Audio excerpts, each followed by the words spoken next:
Hello, everyone. Can I have your attention, please? Hello? Hello? Okay, I believe I have your attention now. So, good afternoon, everyone, and welcome back. So, we're in another session for okay, so we're going to the breakout session proper, and my name is Aduka Judila, and I will be the moderator for this beautiful session. And the topic for our session is getting to equal, how educating every girl can help break the cycle of poverty in Nigeria. I will be inviting some amazing panelists to join me. But before that, I would want to give a little background on what we are going to be talking about.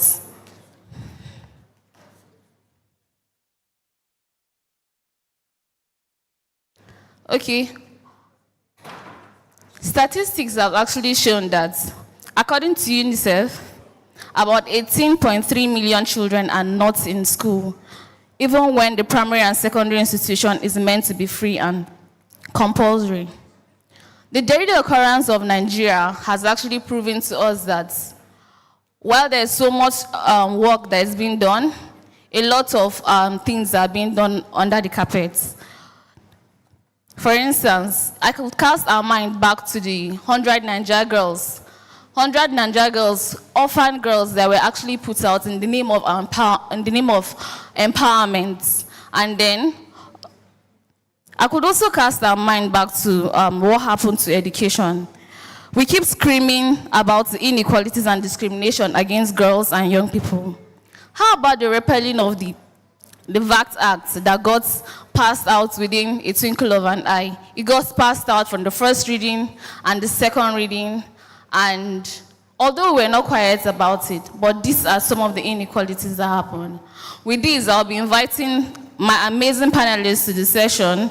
I'll firstly call the person of Gideon Olarenwajo, the CEO, Aid for Rural Education Access Initiative. Please put your hands together for him.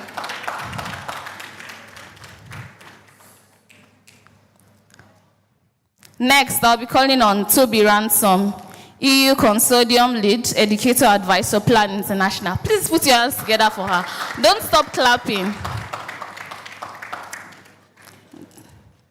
And then next, I'll be calling on Jidere Musa, the National President, the Forum of African Women Educationists, Fawe, Nigeria. I think I should take my seat at this point too, right? I deserve a seat.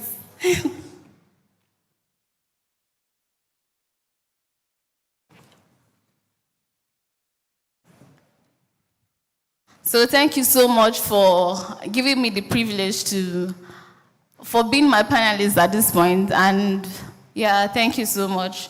So before we move to the session proper, I will just want to ask us few questions. And I would want to say, starting from you, your mic is working, right? Hello, 1, 2. Okay. Maybe say 1, 2, 1, 2. Okay, leveraging on how girls, or from the statistics and how things have actually been going on in Nigeria, how girls' futures have actually been cut short in Nigeria as a result of probably marriage and a lot of those issues. And some girls have dreams, right? And then at the end of the day, it got cut short. So I just want to ask each and everyone, just on the lighter notes, what did you want to be? What did you want to be, or what did you want to be when you were a young person? And then, what was your dream at that time? And then, what are you now? I just want to know. So interestingly, I think my remote remembrance about anything I aspired to be was actually a pastor. Wow. It's interesting because, I mean, my mom is actually a prayer warrior, quote unquote, right? So I drew a lot of inspiration from how very very fervent she was, and she is, in prayer. But now I work as an educational development practitioner, designing programs to ensure access to, employability training, skills development and empowerment for girls and women and children in rural communities, which I think is remotely closer to being a pastor. Thank you. Either way, you're still making impact. Absolutely. All right, Toby. Yes, I started laughing because I had a very chaotic childhood, like when it came to deciding what I wanted to be. So I moved from wanting to be a journalist because my mom is a journalist by profession, and then decided to move to veterinary doctor because I had an uncle that was a veterinary doctor.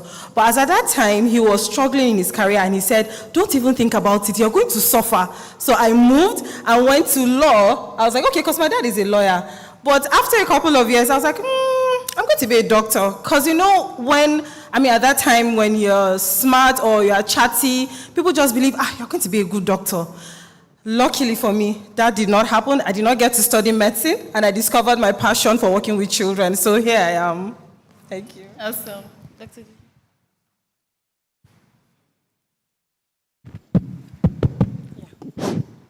Good evening, everyone. For me, I thought I was going to be a lawyer because I found myself, I'm the first child in my family, and I was the only one, incidentally, that knows when my father and my mother are not talking or when they are having problems. I don't know how I know, but I'm the only one, and I will say, something is wrong. And I wake up as early as 4, 5, and I knock on the door, and my father will say, go back, lawyer, we have sorted ourselves. So that inspired me and said, I will be a very good lawyer to just look at somebody's face and know what the problem is and try to, talk to two people to sort out themselves and all that. But my mom, at some point, realized that I was too blunt, and she, the northern Nigerian woman, you should be submissive and all that. And she said, you're going to have problems with your husband with this, your bluntness. And I hope you don't become a lawyer. I think that followed me. And I didn't become a lawyer. But incidentally, I married a lawyer. So my father said, you see, you didn't allow her to become a lawyer, but she found herself a lawyer. So that's my story. Thank you. So regardless, we actually are allowed to make our own choices as whether we're girls or we're males.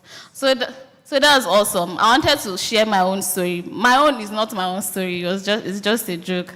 So there was this little girl that was having a video with her dad, and then her dad jokingly asked her, what does she want to become when she grows? Then she now said, a doctor. He asked why. She said because she wants to reduce the size of his head, and it's very big. So regardless, we are still very lucky. We are privileged to actually make our choices. But the emphasis I want to make is that there are a lot of young girls out there. There are a lot of young people out there. And I was reading through Charles's Twitter the other day, and he said, in preparation for this program, and he was like, when you see young girls that are under the age of, below the age of 18, what comes to your mind? When you see those girls hawking on the street, what comes to your mind? So what can you do in your own little space, or what comes to your mind to actually bridge this inequalities that actually happen? On that note, I think we are going to start our panel session proper. And thank you so much again for giving me the opportunity to be your moderator at this point. So, Mr. Gideon, we are ready, right? Yes, we are. All right. So, looking at your experience, I saw that you had over about 14 years of experience in the tech space. We can call you tech bro.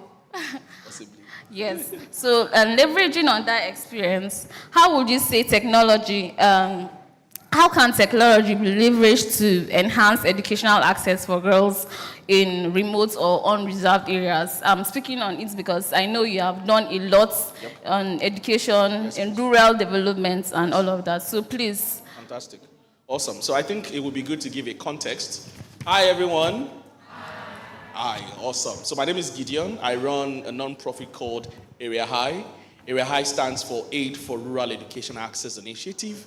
And what we do is we design solutions, programs, and projects to ensure access to employability, educational, and empowerment programs for children, particularly girls, in rural communities. So the context I'm bringing is how do we leverage technology to foster educational access, particularly for girls. And I think there are three major ways out of many ways that technology can be leveraged. It is crucial to mention before sharing those three ways that the lack of access to education for girls in rural communities can be multidimensional. There are different reasons that can be, attributed to girls lacking access to education. It could be communal, it could be societal, it could be family-based. So there will be different solutions to address these different challenges. However, I will come with a generalistic perspective on ways that I, in my position as a founder and as an organizational head and as a researcher as well, I've seen how technology has been used. I think the first way is in providing access to digital and offline learning opportunities. During COVID-19, we saw how school closures denied millions of children, even apart from girls, but largely girls, in accessing immediate learning opportunities because classrooms were closed. But we saw how the ubiquity of technology, particularly offline technologies, were leveraged to ensure that educational access is being fostered. And a huge example is what we did personally at Area High. We designed what I would regard to as Nigeria's first USSD and SMS learning solution. And I was just sharing that with Martha. Now, you can take a touchlight phone, a normal 3310, and dial a USSD code just like 737 of GT Bank, and you have access to the entire Nigerian educational curriculum. Now, the possibility of that is because mobile learning has become very possible and essential to ensure that learning content and educational access can be fostered even in places where internet connectivity is not possible. And that is a possible way that technology can be used. Another example, which is a very crucial one, is fundraising opportunities. And I mean, it is a non-traditional way to talk about technology use for educational access. But working on the Malala-funded project in Oyo State, I mean, we're working with over 10,000 girls. And a pre-project survey we did showed that more than 70% of the girls do not even have aspirations to continue their education beyond secondary school level. And it will shock you that one of those reasons that they mentioned is hidden cost of education. In most states, they will tell you education is free.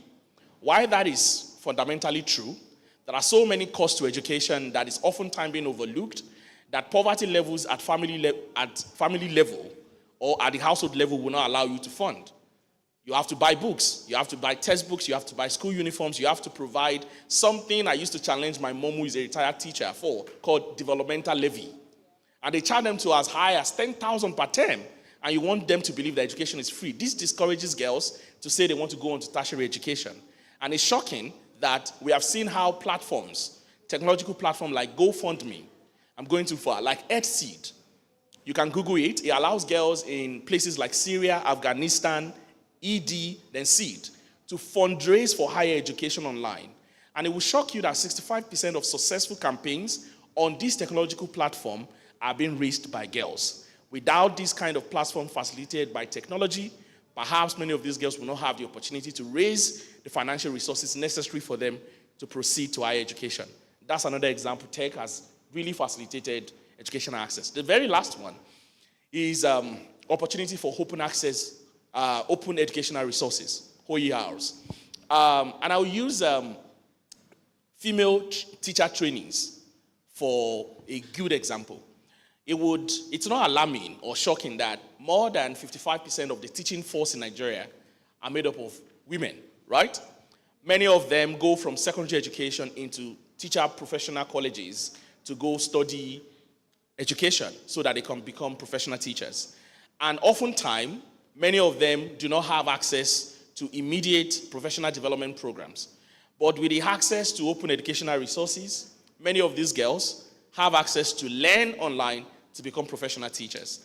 And it's shocking because the state of an educational system cannot outlive the state of its teachers. So when we have most of these up-and-coming girls who are going on to become teachers, having access to platforms where they can access learning opportunities to strengthen their pedagogical skills and their teaching quality, I think we see a good example of how technology is enabling educational access for girls. So I'll take it again. The first one is mobile and offline digital learning solutions. The second is fundraising opportunities to advance to higher education. And the last one is open educational resources to build, skills and competencies for the future of work. Thank you. Thank you so much, Gideon. I think one of the objectives for this panel is also to expose young people or girls to some of these initiatives and some of these benefits. I hope we're jotting things down on some of these opportunities. So even if we have access to them, there are others who do not, and we can just share it in our little spaces that we have. Thank you so much, Gideon. I actually wanted you to give us, we don't want to believe, I don't want to say you don't want to believe hearsay, but then I would want you to just probably speak on the funds on girls it has actually worked on, just so it convinces other people that it's actually true, because of course it's the digital space. We've seen a lot of things happening. So maybe those that have benefited, or maybe the impact or something like that. Okay, fantastic. So I'll go, I didn't mention this as an example, but Area I has a program called Fast Track. So Fast Track is a program where we use something called a talking pen. It's an electronic pen that when you put it on paper, it speaks out, translating a local language, maybe English into Yoruba or English into Hausa. And we've used that to impart up to 25,000 children. We recently even won the UNESCO International Literacy Prize for this solution. Now, a practical example is Aisha in Takushara. I have my staff here who can attest to that because we need practicals. Aisha is 16 years old in a typical rural hosting community who has never set foot in a classroom. And the day we were doing enlistment of beneficiaries, she came out. And you can see her as an adolescent grown-up girl who has never entered into a physical classroom. And what we came to do is to recruit them into a fast-track program to support them with that technology-enabled solution that allows acquisition of literacy and numeracy. We ran the program in this community. Girls like Aisha benefited from this program, and it's shocking that we had up to 90% proficiency level increased after the 6 months of implementation. It shows typically, thank you, yes, you can clap. Yeah.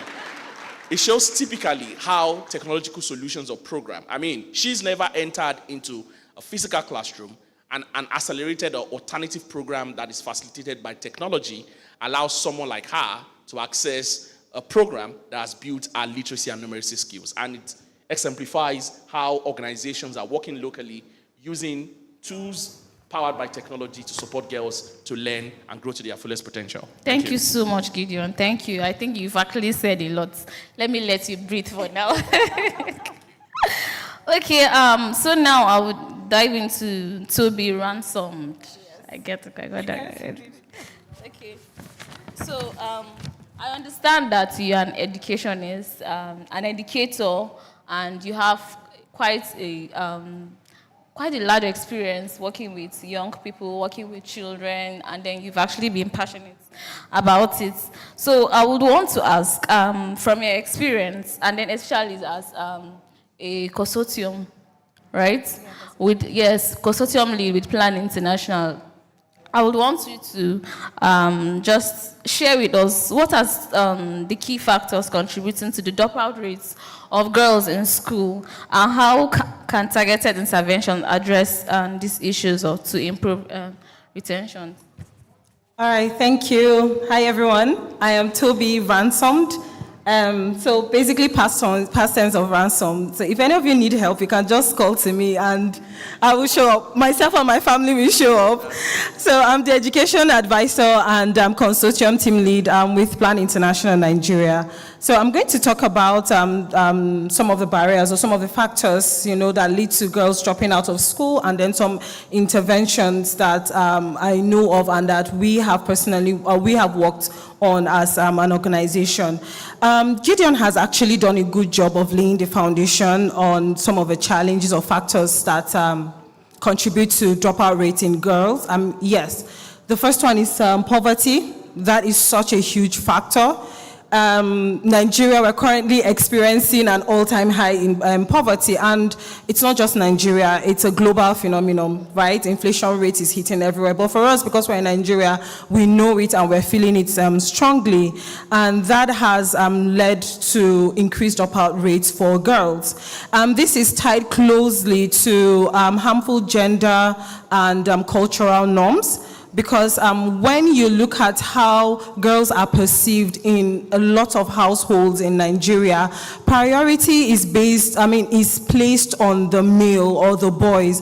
As such, when a family is hit with poverty, they would rather prioritize the boy to complete his schooling than the girl. And then the girl or the girls in the family are expected to now start looking for money for the family. So it could be through hawking, it could be through early, child and forced marriage, so many things. And also with regards to harmful gender and cultural norms, a lot of families in Nigeria believe that the bulk of a household chores should be done by the girl. And so when girls are burdened with so much housework, even after school, they're not able to catch up and things like that, especially as they get older, their rate of productivity in school starts dropping. And before you know it, parents will go, what are you even doing in this school? After all, once you marry, you're going to lose our name and things like that. So these are some of the factors. Then we have issues around safety and security. We know how insecurity is just spreading very, very wide in Nigeria. At one point in time, it was only in northeast Nigeria when we'd hear of non-state actors attacking schools, kidnapping girls, and right now it is currently spreading, and usually the first victims are the girls. And as such, it's either girls are afraid to go to school, parents are afraid to send their children to school, especially if these schools are too far from where parents are living.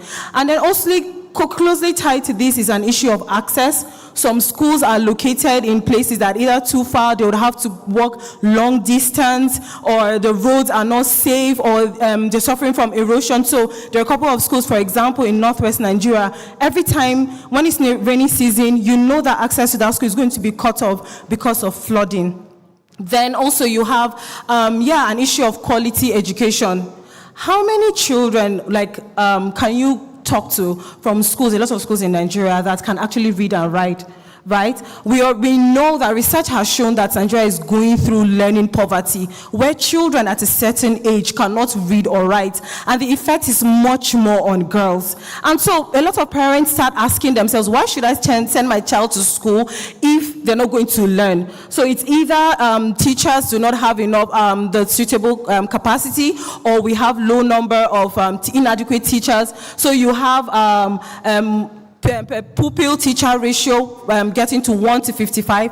I have been a classroom teacher. I started as an early years teacher, and I know how demanding it is to teach 25 children in a class. But an average classroom in Nigeria public school has nothing less than 50. I've seen a classroom that you have 70, 100.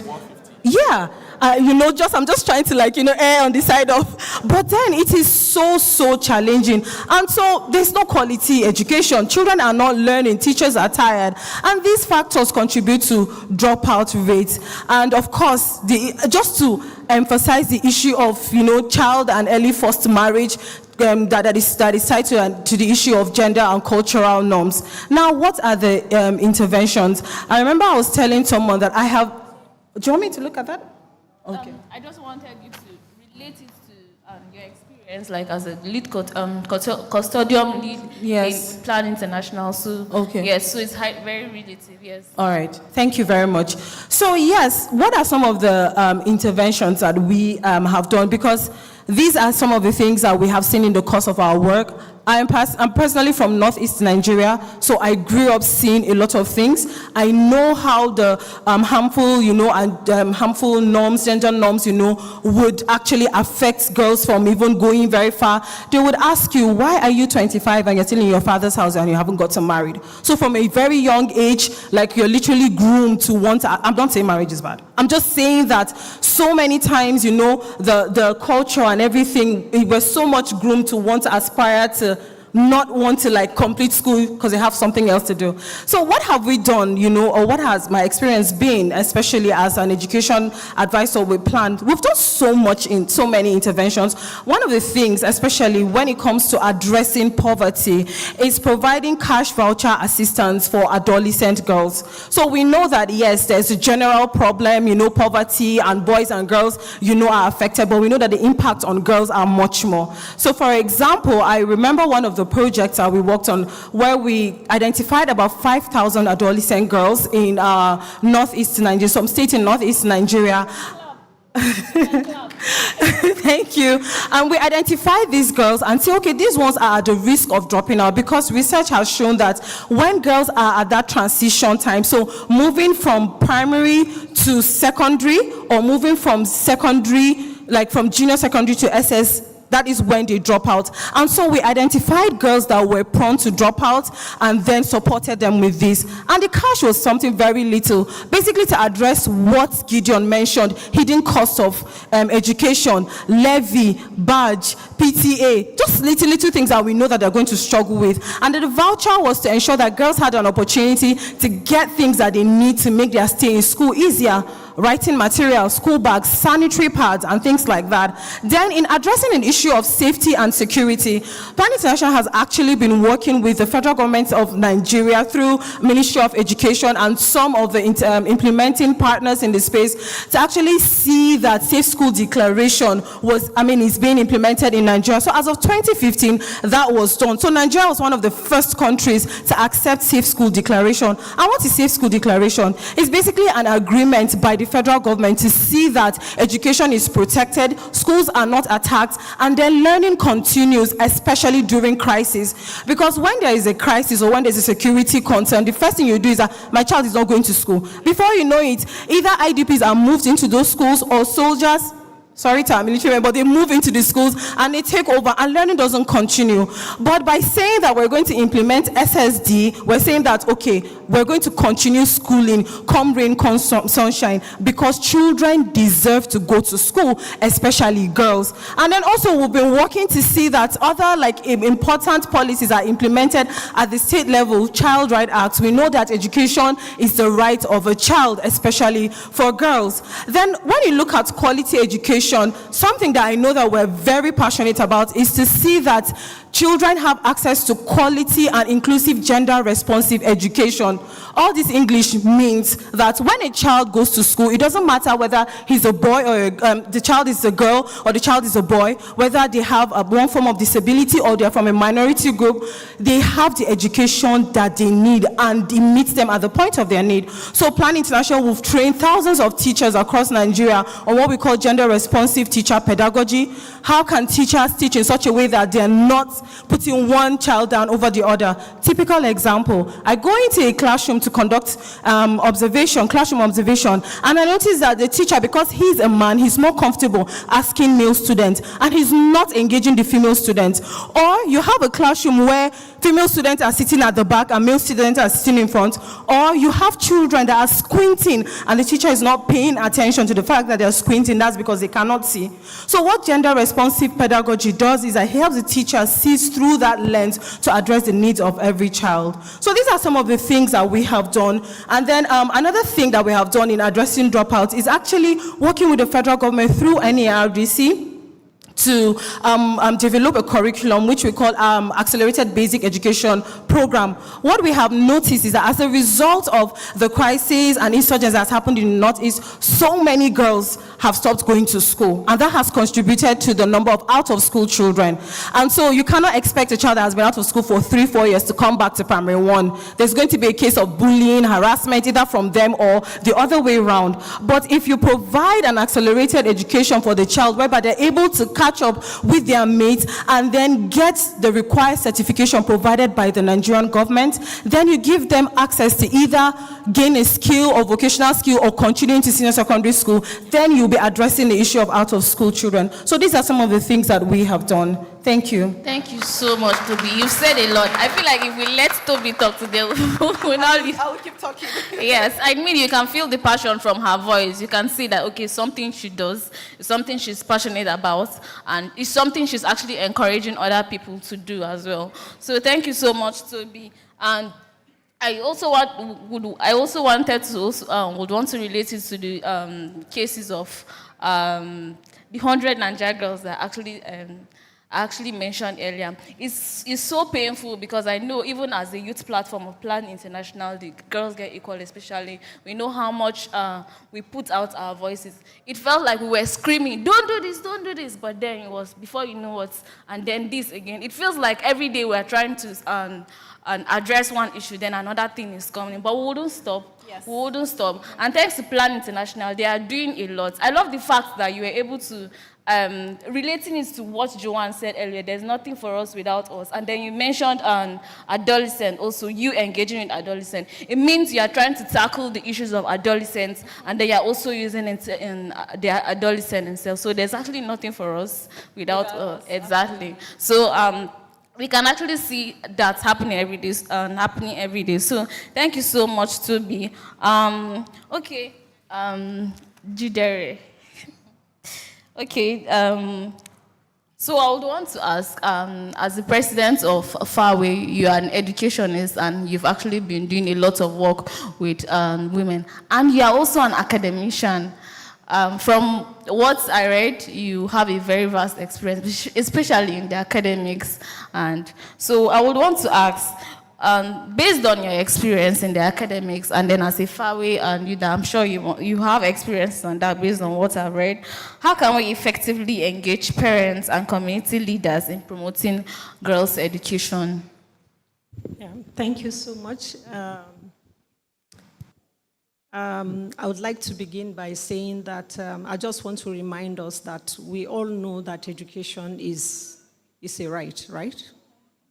And that every child should go to school. And again, I want to add that people misconstrue out of school children. At a research, we asked, who are those that are out of school? And people said, children that are not in formal schools. You know, children that are not in formal schools. And I believe some of us may be thinking so, right? Out of school children are those that are not in any learning space. And that is why Plan is championing the Sangaya transformation. So that every child should find him or herself in a learning space. And that is because education is a right. And that education is that only instrument that can open doors to other rights. It is the gateway to achieving other rights. And these children we are talking about come from homes.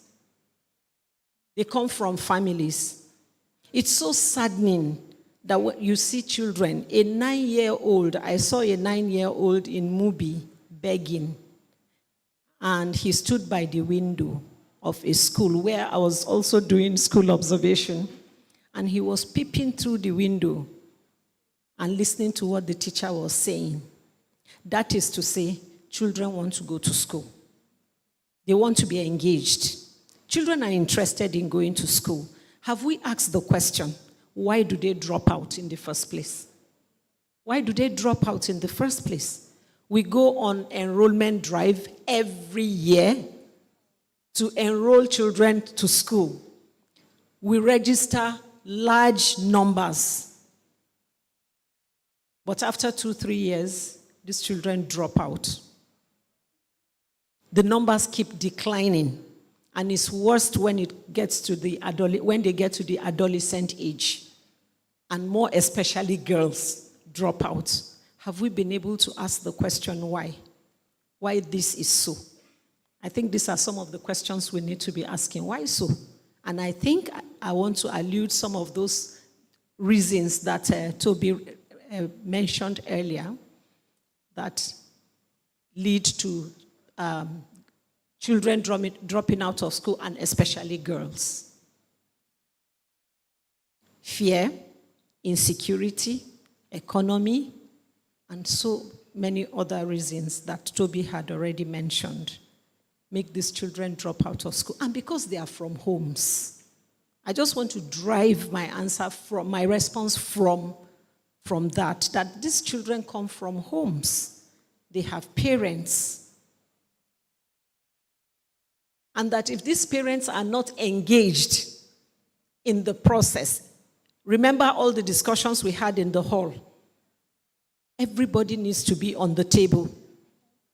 But when you exclude some other persons, you sit in your comfortable office and take decisions. Oh, this is what is right. This is what can be done. You are likely not answering questions.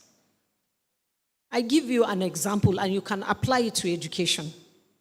I met with 3 commissioners, and we're having a discussion. And the commissioner of education said he wants to build school. He wants to take this memo to the governor to build a school in his community. And the other one, everybody was working in his space. There is no synergy. So, and he was working on it and saying, please, Jidere, can you look at this document for me and all that? And I asked this simple question. Do your people need this school? Do your people need this school? They said, no, actually they need water, but I want to give them school because I can give them school. I'm in the Ministry of Education. And I said, sir, your problem is solved. He said, how? I said, the Commissioner Water Resources is here sitting near you. Why don't you ask him where he needs school? And then he gives you water in your community. And that is why projects don't last. Because you build that school, they won't use it because they do not have water. So what am I saying? That there is no synergy in our work. People are not futuristic. Whether government, we are not futuristic. We are not looking ahead of time. I believe the development partners are even better off because they are thinking about 5 years after, 10 years strategic plan. It gives a direction. It gives a direction. But we do not have that direction. Most times it's about you, me, I, and my family. And that's all, it ends there. So another government will come and they continue. And that's really saddening. I'm just adding to what Toby said, why our children are out of school. Education, first of all, is an investment that you do not immediately harvest. You don't harvest from planting a tree today. It doesn't fruit today. That's how education is. You don't take a child to school and expect that child starts working immediately and bring back money. So what am I trying to say? We need to engage with parents and the community to understand that education is a lifelong investment. I remember a father was saying, I don't want you to work and give me money. Just go to school and read hard, pass your exams and do something for yourself. Meanwhile, there's a father that is saying that his son must bring his salary to him. These are some of the things happening that we need to look at when we are planning, when we are working with the community, when we are talking to parents, as we are engaging, we need to understand from what angle we are coming from for them to be able to. So how do we engage with these parents? How do we engage with communities? Because when they get to own the process, They keep their children in school. They ensure the children go to school. They are part of the system. They keep the conversation going because they understand that at the end of the day, this fruit is going to ripen and will be useful to the family. So how do we engage with them? The school is running its business and has nothing to do with the parents. The parents need to be engaged in the running of the school. They need to own the activities in the school. They need to own the school.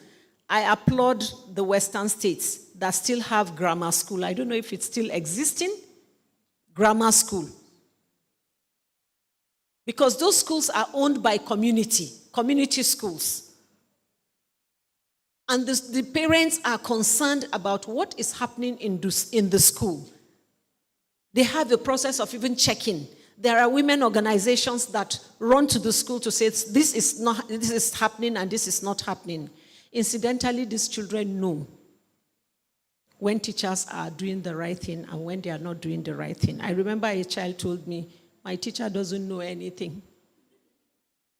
I said, how do you mean? He said, he will say the same thing. Today he will teach the same thing. Tomorrow he will teach the same thing. Do you think that child will stay in school? He's dropping out. Because the teacher, that person has no business in the classroom. He does not know the subject matter. He has no business in the classroom. And nobody is developing him or her to be able to accomplish the task.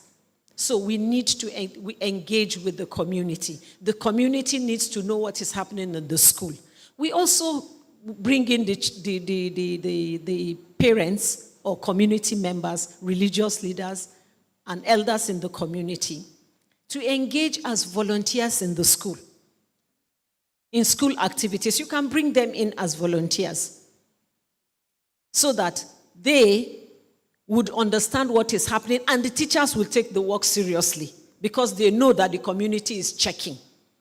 So there's this check from the community and making the teachers take their work seriously. Have we also asked the question, why do private schools do better than public schools?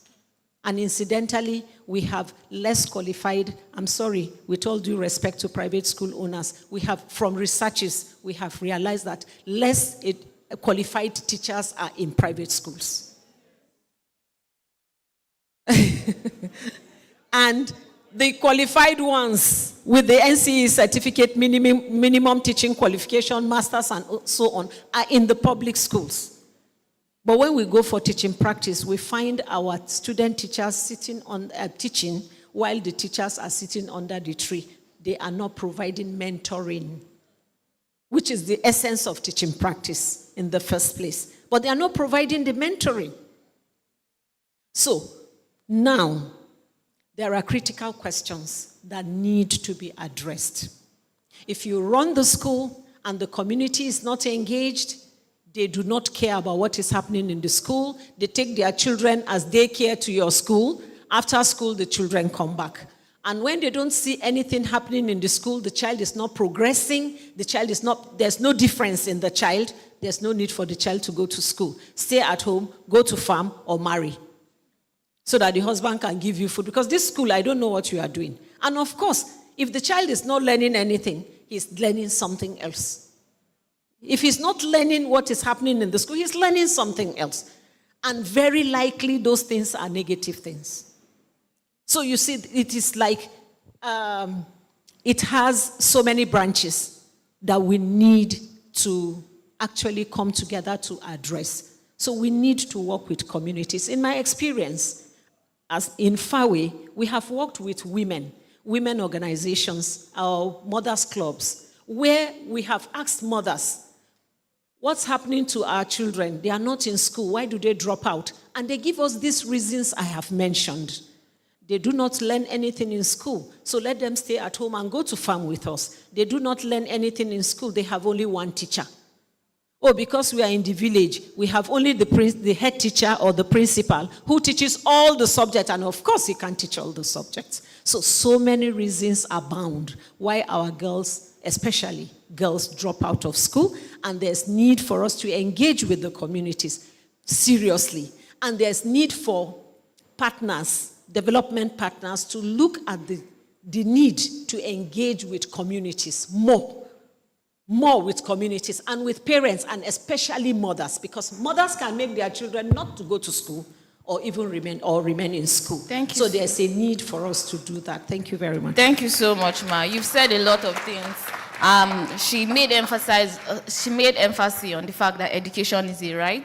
She made emphasis on the fact that we need to understand the needs of the people before we shouldn't assume things for them. If not, we'll go into the wrong direction. And then she made an emphasis on the fact that education is an investment that you don't have to invest immediately. So we don't push our children into taking another route, meanwhile they are passionate about something else. Thank you so much. Our time is fast spent, so I'll just ask our questions.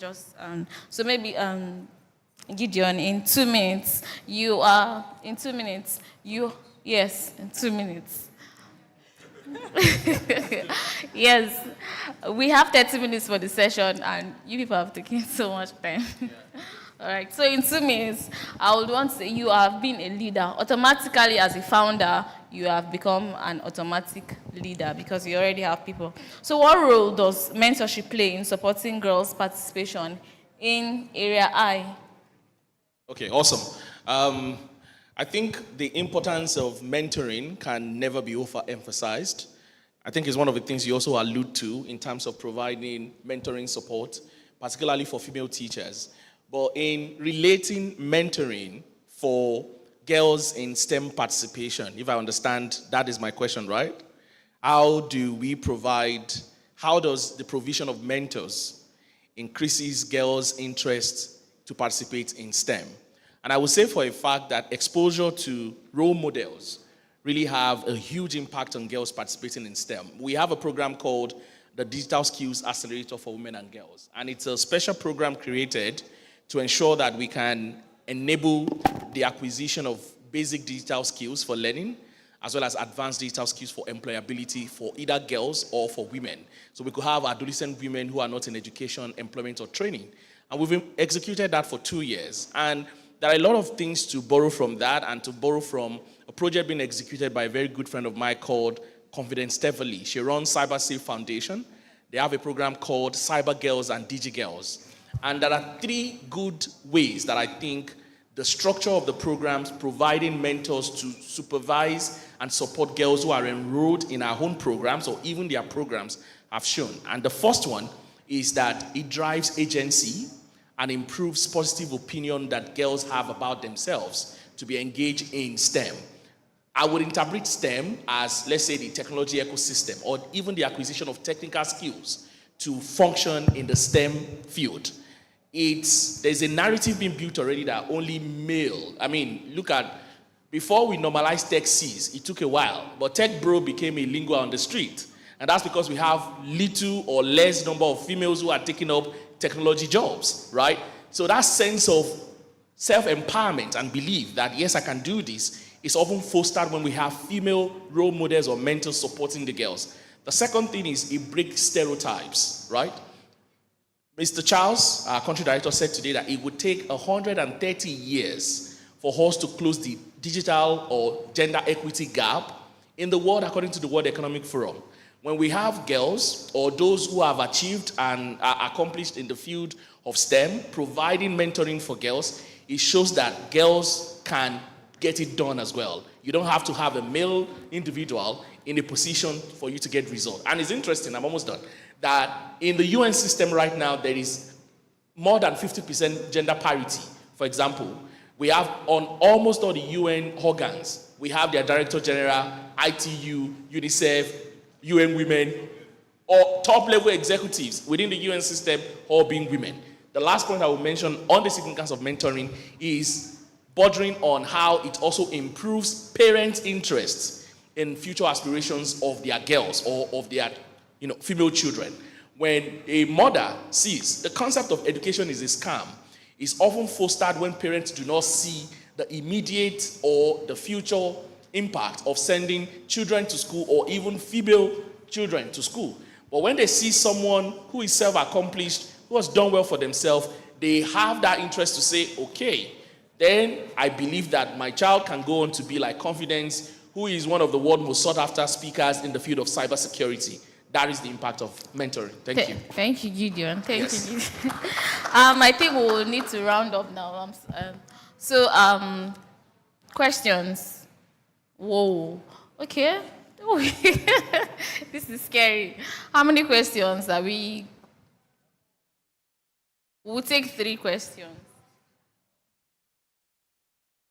Okay, we'll take 3 questions, but your questions need to be very fast because I think we have less than 10 minutes.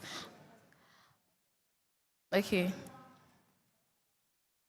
We'll take from each row. So 1, we need a male. 2, the male. Okay, let me just add. You people, please. Okay, we'll take 1, right? 2. Then 3, no, not 2, 3, then 1 female. I need that then. Okay, 4. Briefly, 30 seconds.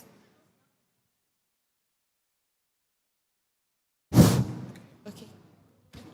Good day, everyone. So my question is majorly on education, because the area I stay in, there are lots of private schools, but a lot of, will I say, uneducated teachers that can't speak good English. I can't imagine going to a school where a teacher can't speak good English. Then what are you teaching my child? And you can find it that all the children around, they also can't speak. They don't speak well. They don't behave well. A lot of things are just wrong. So what can we do to make things better?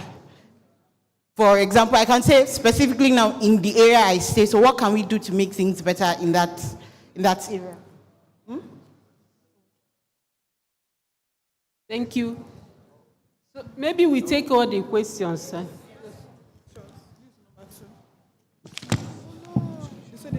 Good afternoon, Mr. Gideon. It's good to see you again. It's always a delight to hear you speak. So my first question goes to you. Please, I would like you to give clarity on what you said, education is free, because education is not free in this country. That almost gave us an issue when we were implementing a project in Buhari Area Council where they had sent a child away from school because of school levy, and because of our project, Learning Spaces, which we're aware of, we allowed the child come back to school after school hours to be part of the Learning Spaces. But it was becoming an issue with the school management in the sense that this child was owing school levy. So please give clarity on what you mean when you say fundamentally education is free in the country. Please, Ma, to you said education Can we take is... one question, please? Education is a right. Education is a right. Now the bill that gives payments for that, which is the Child Right Act of Nigeria. Now, if education is a right in this country, should we have children on the streets of Nigeria, on the streets of Abuja, FCT, hawking during school hours, if education is a right? Because if I break a traffic light, I have penalties for that. So if education is a right and a child is being hawked, which we know that somebody sent that child, what should be the punishment? There should be a punishment. That's my question to you. Thank you.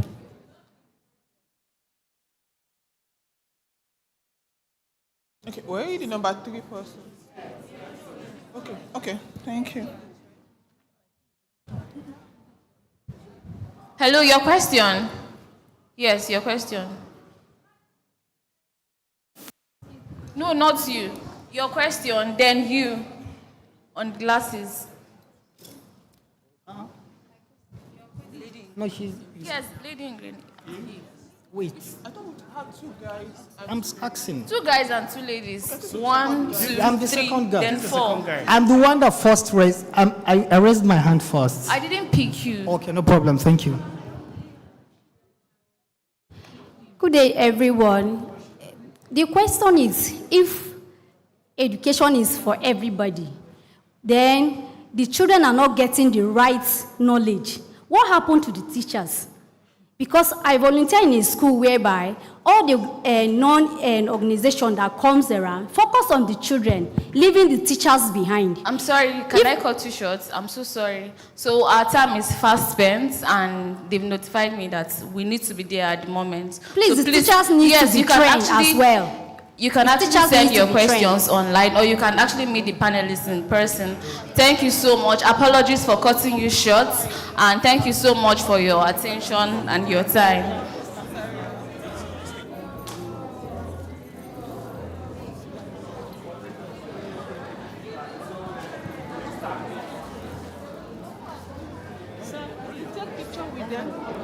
Picture, please. Hi, I'm so sorry. No problem. Thank you so much.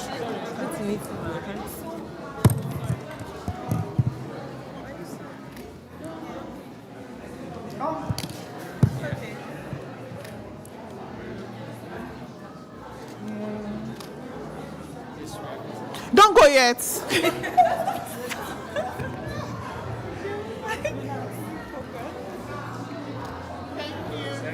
Good picture. Sidi did not join them.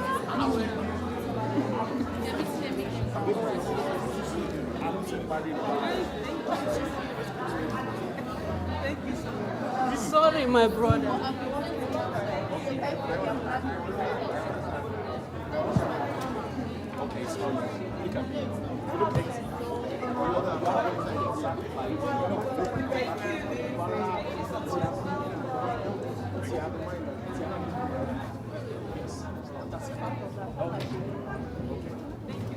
I don't have a card. Yes, thank you so much. Yeah, all this for you. Questions?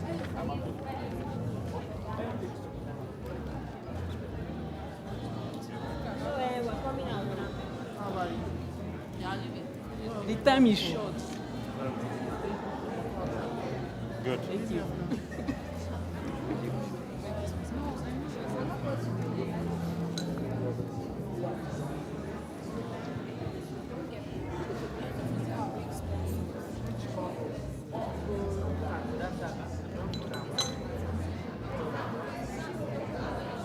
So please, can we reconvene? The other hall, please.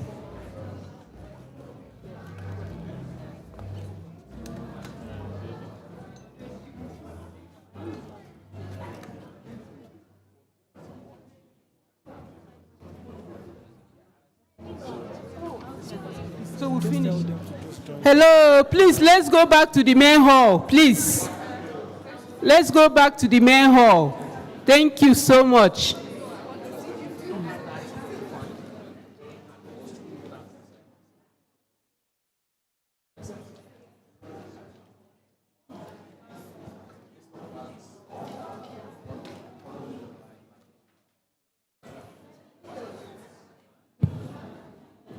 Just be talking. Hello. Thank you, everyone. Thank you, everyone. Please, let's move to the main hall. Thank you so much. Thank you so much. We appreciate you all.